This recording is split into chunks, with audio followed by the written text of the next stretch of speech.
अस्सलाम वालेकुम dear students. आज मैं आपको इंफॉर्मेशन हैंडलिंग के बारे में बताऊंगी। इंफॉर्मेशन हैंडलिंग होता क्या है।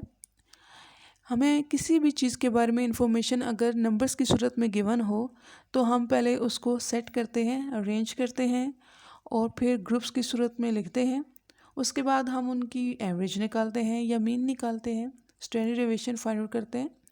आइए मैं आपको यहाँ पे एक एग्जांपल दूँ ताकि आप इजीली समझ सकें कि असल में इंफॉर्मेशन हैंडलिंग होता क्या है। हमारे पास फ़र्ज़ करें एक क्लास में 10 स्टूडेंट्स हैं और उनका मैथ्स का टेस्ट हुआ है 50 मार्क्स का। तो उनमें से कुछ बच्चों के जो है मार्क्स आए हैं। उन मार्क्स को जो है रॉ मटेरियल में लिखा हुआ है, उसको हम लोग डाटा कहते हैं। फॉर एग्ज़ाम्पल हमारे पास 10 स्टूडेंट्स हैं, अगर किसी ने 40 मार्क्स लिए हैं, किसी ने 0 मार्क्स लिए हैं, एक स्टूडेंट के तो 50/50 भी आए हैं, 25, एक स्टूडेंट के सिर्फ 5 मार्क्स आए हैं।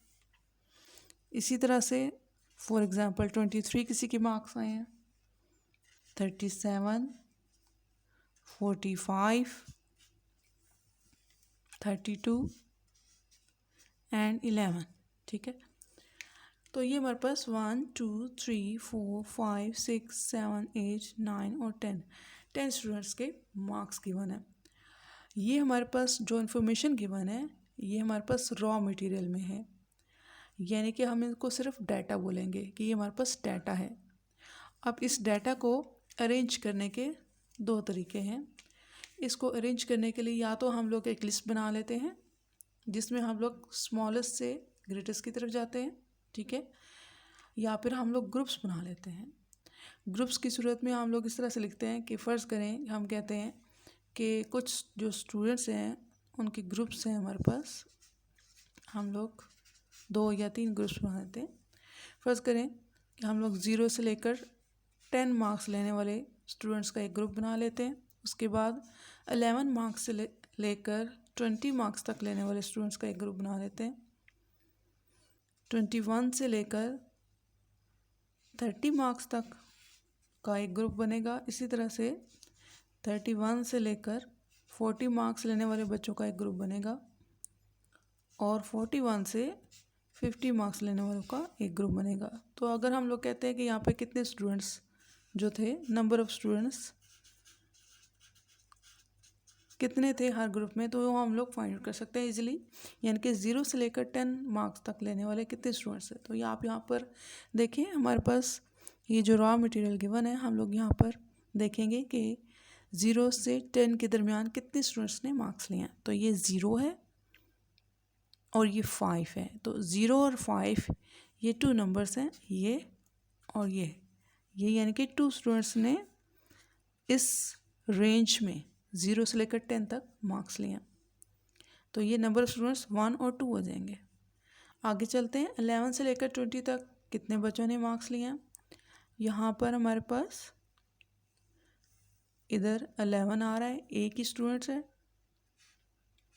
ऐसे, और इसके अलावा और कोई स्टूडेंट इस रेंज में मार्क्स नहीं ले रहा है। आगे चलते हैं, 21 से लेकर 30 तक कितने बच्चों ने मार्क्स लिए हैं। तो यहाँ पर आपको नज़र आ रहा होगा 23 एंड 25।